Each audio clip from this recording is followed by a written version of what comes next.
Hello guys, welcome to my very first episode of Haunted Gaming. Before I want to start this episode, I actually want to tell you this series is essentially about me talking about obscure games and myths and essentially creepypasta related to games and, just really weird, scary game anomalies. So this episode is focused on Pokemon Creepy Black. For those of you who don't know, this is allegedly a Pokemon cartridge or a Pokemon game where you, the player, are actually able to kill other Pokemon and players. The general story for this, which I'm actually going to summarize for you right now, is essentially this person who discovers a black Pokemon cartridge as they are collecting bootleg Pokemon games that they personally enjoy. This cartridge was all black, with a sticker attached to the front, with just the Pokemon title, no version, no nothing.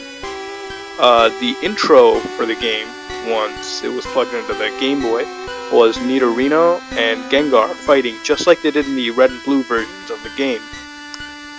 Once the player reached the press start screen, the character Red was there, but the Pokemon that usually scrolled in the official titles were not scrolling.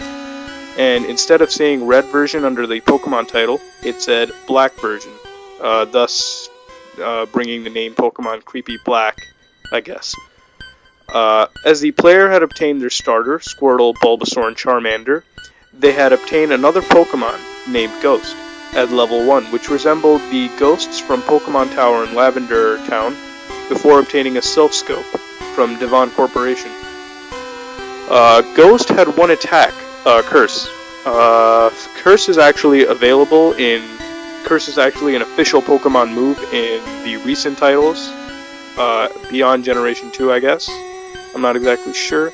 But it wasn't in Generation 1, which was Red and Blue, which implied that, or which meant that this move was actually hacked into the game by a hacker.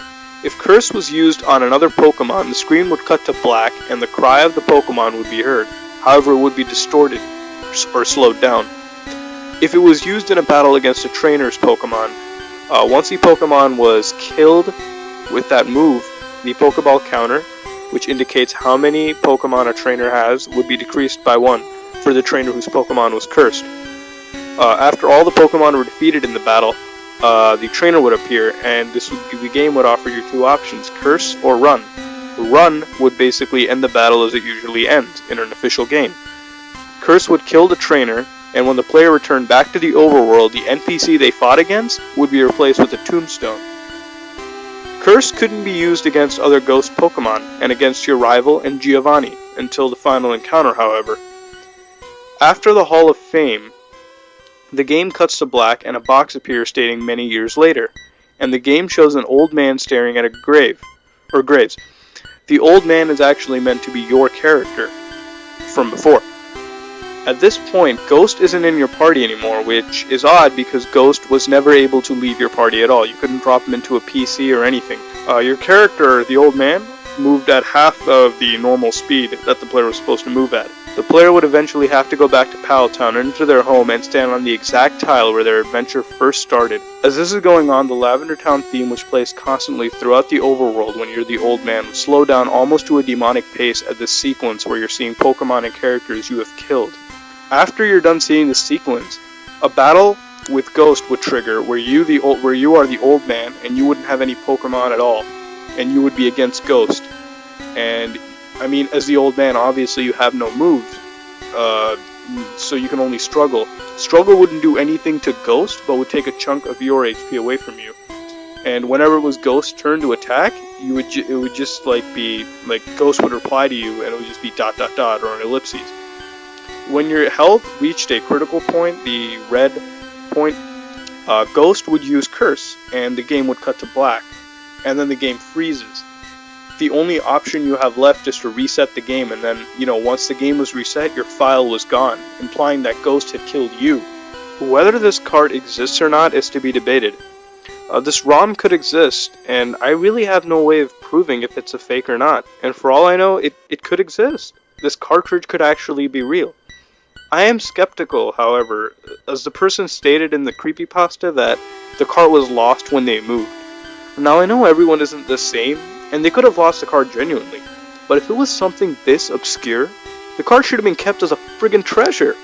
I mean, think about it.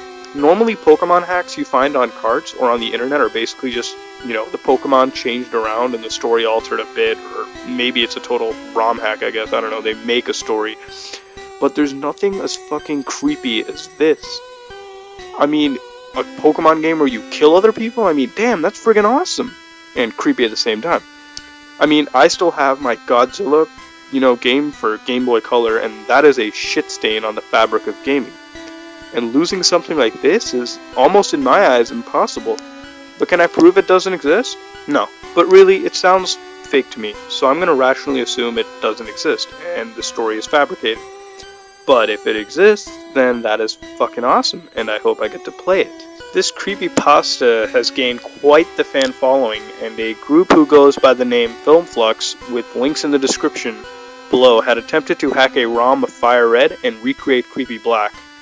Unfortunately, this ROM was never finished, and was put on hold in the development stage, as the team had left for various reasons such as technical difficulties and negative attention directed towards them on the project, and so it was left unfinished.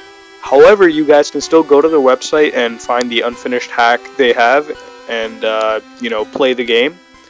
Again, the links are in the description below. Thanks for watching.